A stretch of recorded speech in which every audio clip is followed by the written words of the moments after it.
Salam sejahtera murid-murid. Apa khabar semua? Cikgu harap semua sihat. Bertemu kita di pembelajaran pada hari ini. Saya Cikgu Yo, cikgu biologi anda pada hari ini. Hari ini kita akan belajar bersama-sama berkaitan dengan konsep pembiakan pada tumbuhan. Sebelum memulakan pembelajaran hari ini, cikgu ingin meminta murid-murid bersedia dengan pen dan buku nota untuk catatan pembelajaran hari ini. Murid-murid telah bersedia dengan pen dan buku catatan? Terima kasih. Jom kita mulakan. Sekarang, mari kita perhatikan gambar di sebelah ini. Murid-murid kenal apakah nama pokok ini? Pokok ini ialah Bryophyllum species ataupun dikenali sebagai pokok setawa. Tahukah murid-murid bagaimana pokok setawa membiak? Ya, betul murid-murid. Pokok setawa membiak secara pembiakan aseks. Melalui pembiakan aseks, pokok setawa dapat menghasilkan anak yang banyak dalam masa yang singkat. Tetapi, anak yang dihasilkan tidak mempunyai variasi. Bagaimana pula dengan pokok ini? Pokok ini ialah pokok bunga raya. Tumbuhan berbunga ataupun angiosperma boleh membiak secara aseks atau seks. Pembiakan seks dalam angiosperma berlaku melalui organ yang unik dikenali sebagai bunga. Hari ini, kita akan fokus kepada pembiakan seks di dalam tumbuhan berbunga.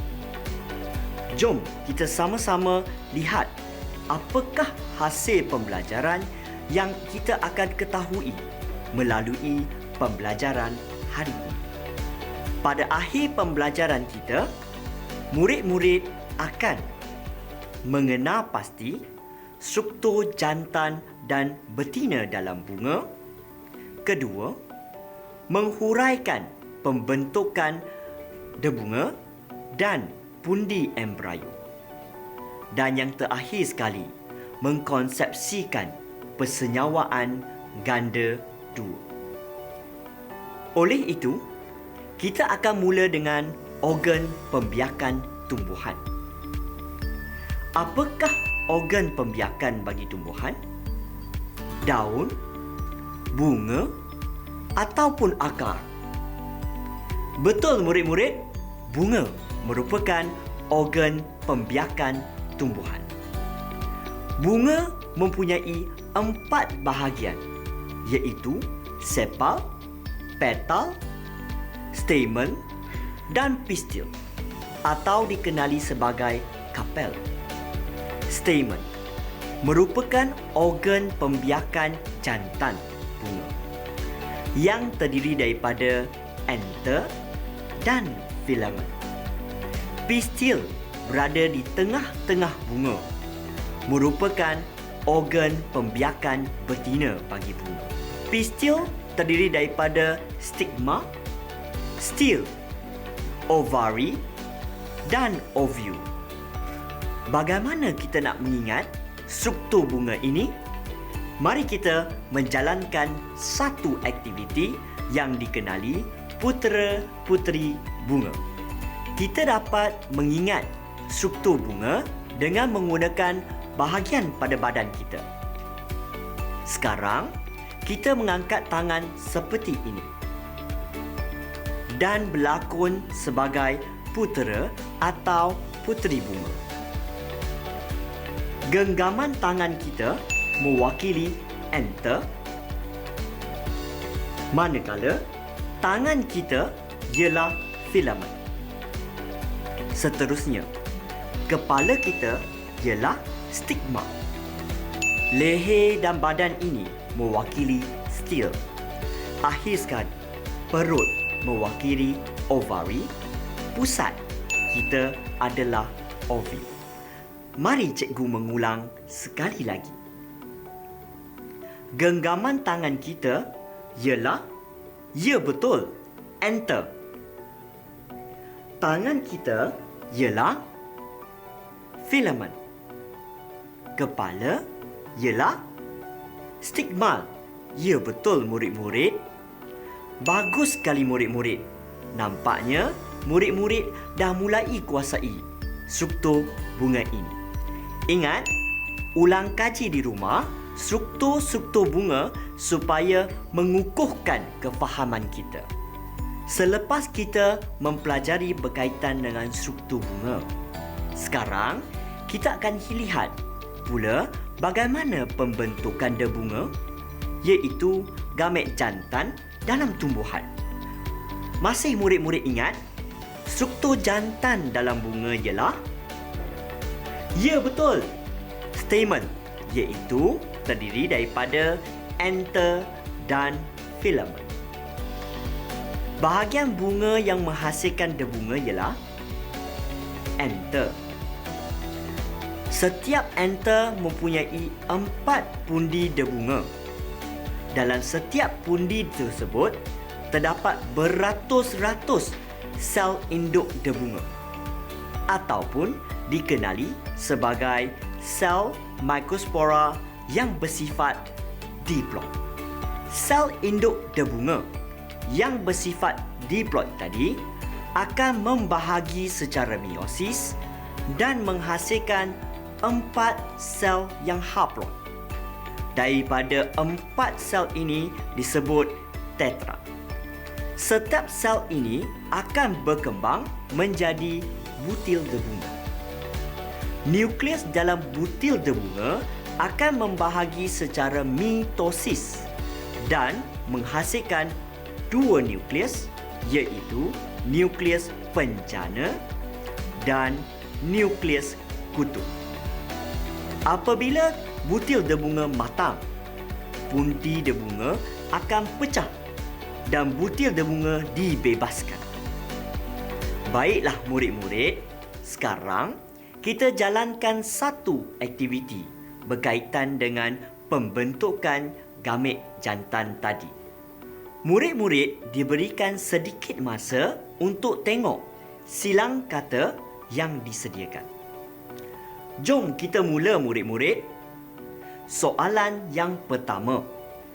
Apakah jenis gamet bagi bunga? Ya betul murid-murid, gamet jantan.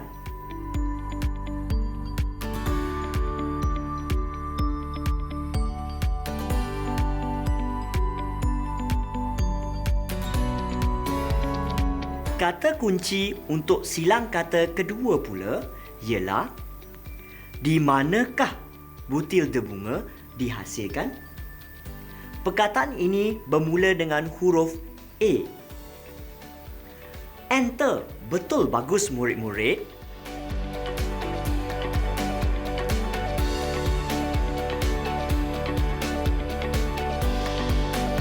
Mari kita bincang untuk silang kata yang ketiga. Murid-murid dikehendaki menyambung ayat berikut. Sel induk bunga adalah bersifat.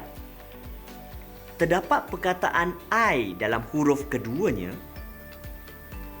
Bagus murid-murid, sel induk bunga adalah bersifat diploid.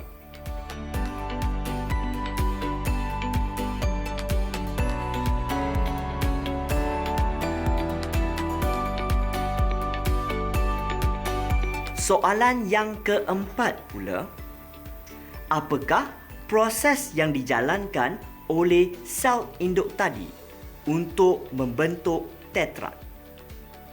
Huruf yang telah wujud di dalam petak adalah E di petak kedua dan I di dalam petak yang keenam. Bagus murid-murid, meiosis. Sel induk menjalankan meiosis untuk membentuk tetrad yang haploid.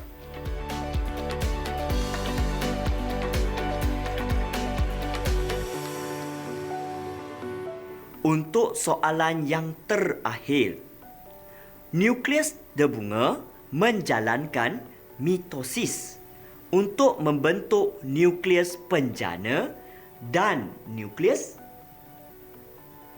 Ya, betul. Murid-murid, namanya nukleus tube.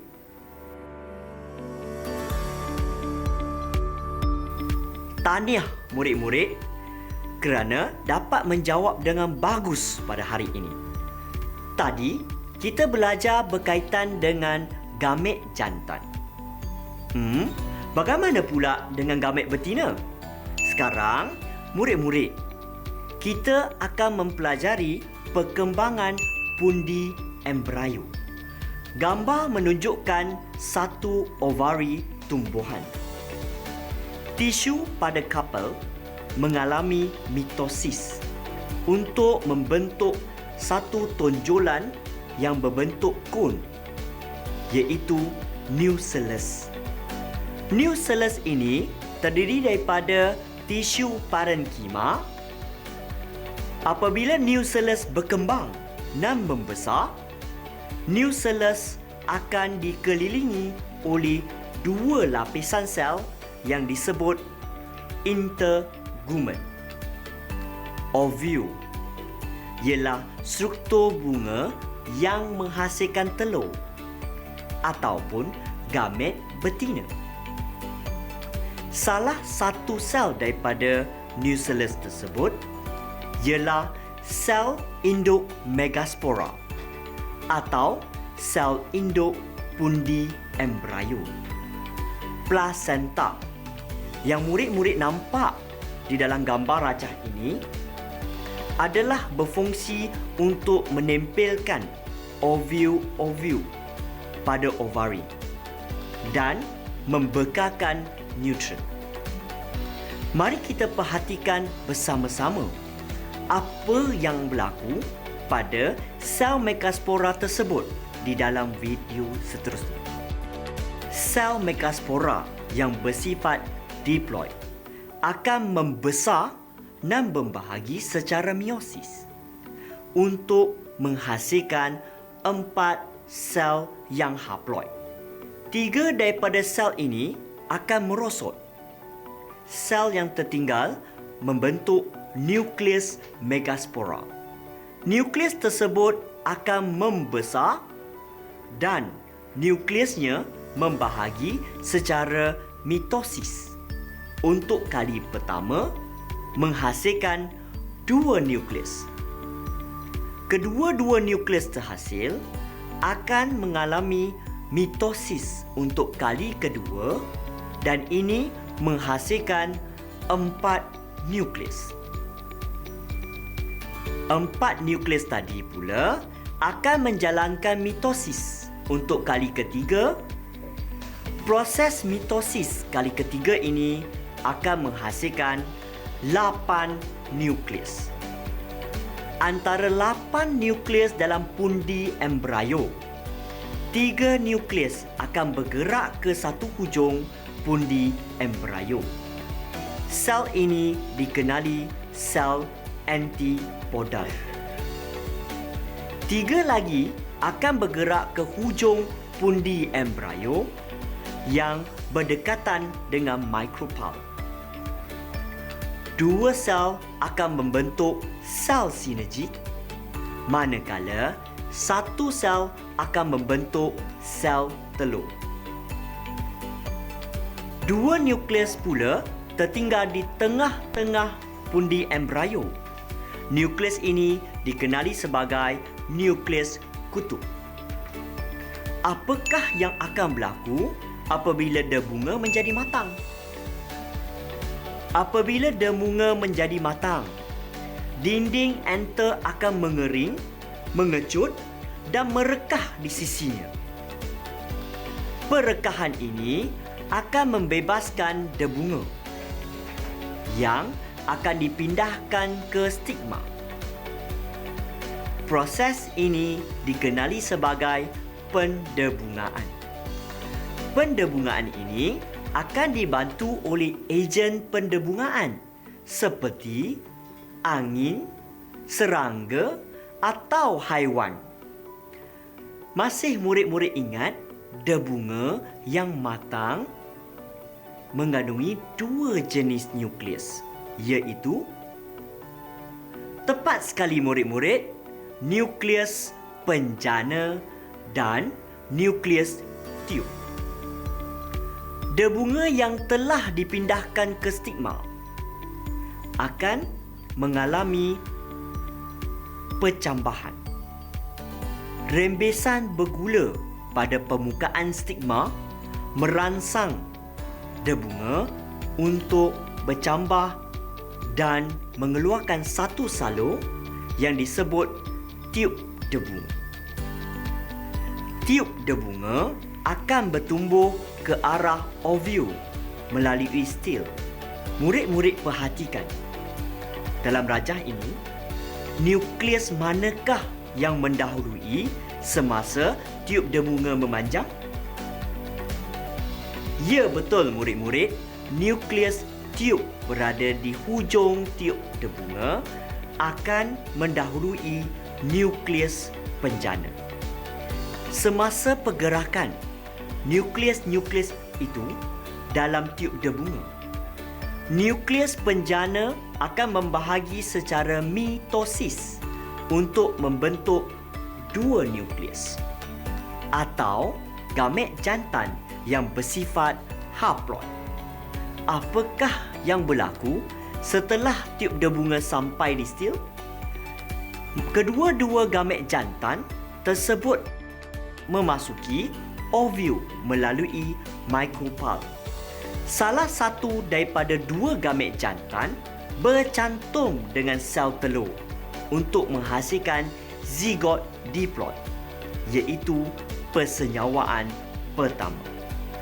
Gamet jantan yang satu lagi akan bercantum dengan dua nukleus kutub untuk membentuk nukleus endosperma yang triploid, iaitu persenyawaan kedua. Mari kita mengkonsepsikan persenyawaan ganda dua yang berlaku dalam tumbuhan.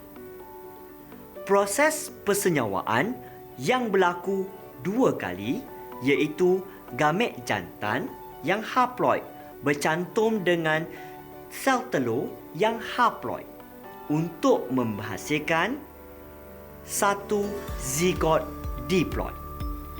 Manakala satu lagi gamet jantan yang haploid akan bercantum dengan dua nukleus kutub yang bersifat haploid untuk membentuk nukleus endosperma triploid, kenali sebagai persenyawaan ganda dua.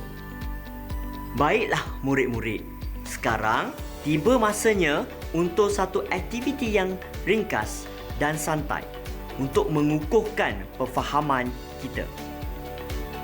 Kita akan bermain satu permainan untuk meneka perkataan. Cikgu akan memberikan gambar dan petak yang menunjukkan bilangan huruf dalam perkataan tersebut untuk murid-murid meneka perkataan tersebut. Murid-murid, jangan risau.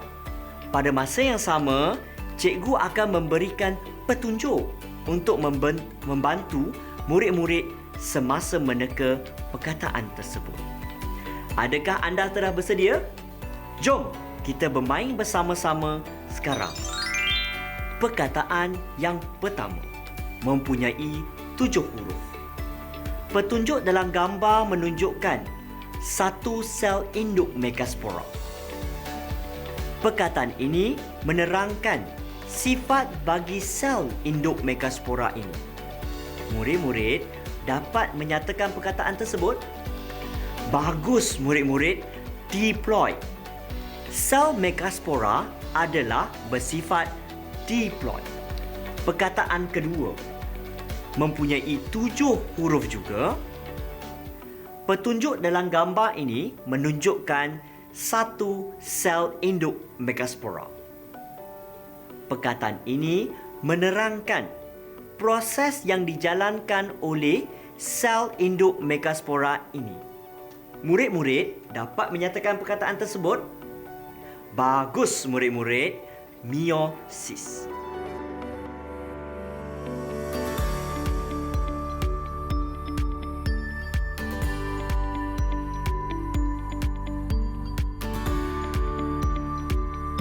Perkataan yang ketiga turut mempunyai 7 huruf. Jom kita tengok bersama-sama gambar ini. Murid-murid, nukleus ini menjalankan mitosis untuk membentuk 2 gamet jantan. Apakah nama nukleus tersebut? Bagus murid-murid, penjana.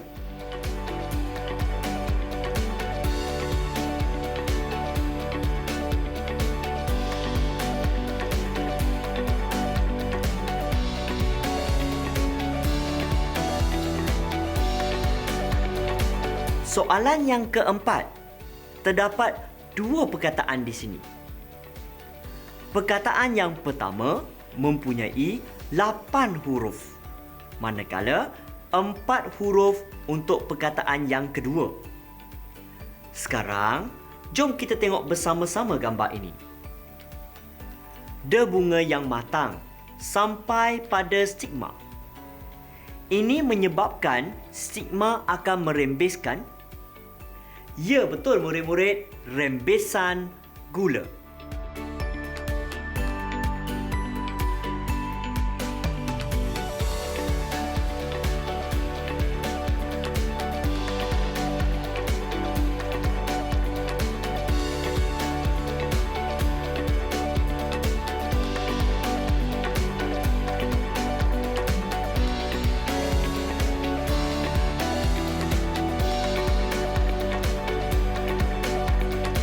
Soalan yang kelima, terdapat 2 perkataan di sini. Perkataan pertama mempunyai 5 huruf, manakala 7 huruf untuk perkataan yang kedua. Petunjuk menunjukkan 1 gamet jantan dan 1 sel telur akan menghasilkan.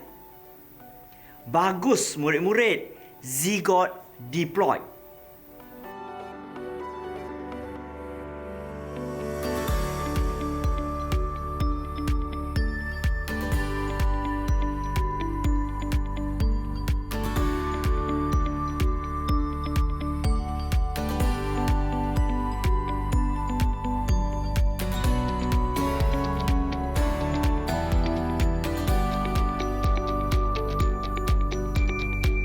Tahniah murid-murid, cikgu bangga dengan anda semua pada hari ini.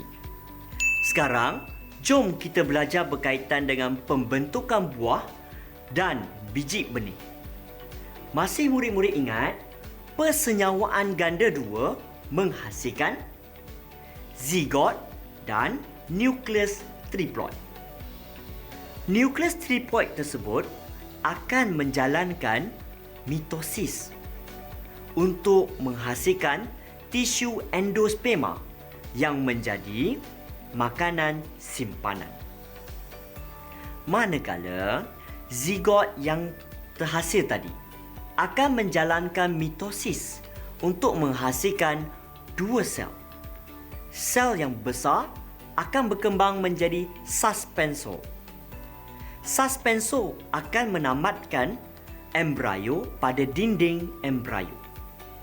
Sel yang satu lagi akan berkembang menjadi embrio. Oleh itu, ovari di dalam struktur bunga akan berkembang menjadi buah. Ovule pula akan berkembang menjadi biji benih.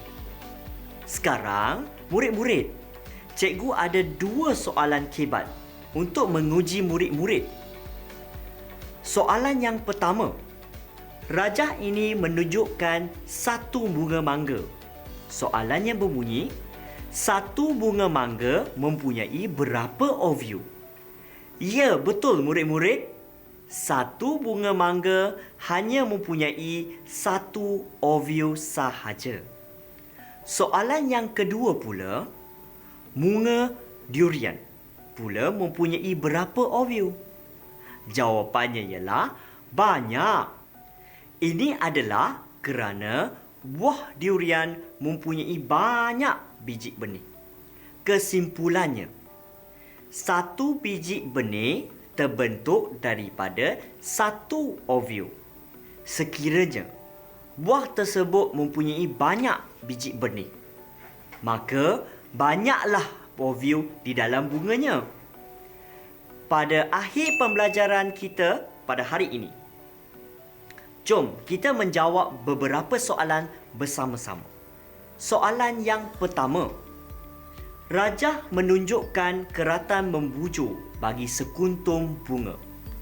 Antara bahagian A, B, C dan D, di manakah perkembangan demunga berlaku? Betul murid-murid, jawapannya ialah A, iaitu anther. Kalau cikgu tanya, apakah itu B? Ya betul, B ialah ovary. C pula ialah stigma dan D adalah ovule. Mari kita mencuba soalan yang kedua.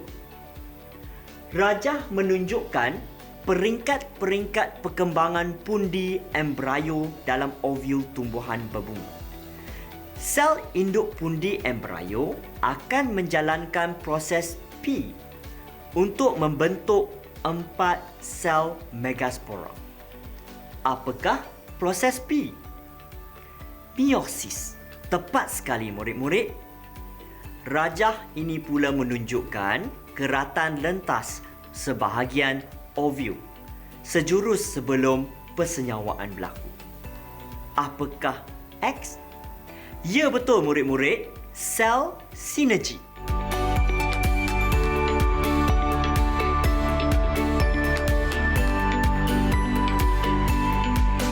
Apakah sel yang berada di atas ini? Sel antipodal. Manakala yang berada di tengah-tengah ovule adalah nukleus kutub. Soalan seterusnya. Rajah menunjukkan satu struktur ovule. Antara bahagian A, B, C dan D, yang manakah akan bergabung dengan X untuk membentuk nukleus triploid? Ya betul murid-murid, jawapannya ialah C. Tahniah semua kerana dapat menjawab dengan baik sekali pada hari ini. Cikgu ingin mengucapkan terima kasih murid-murid di atas tumpuan dan perhatian yang diberikan kepada pembelajaran kita pada hari ini. Jangan lupa untuk membuat ulang kaji semasa berada di rumah. Jaga diri dan semoga kita berjumpa lagi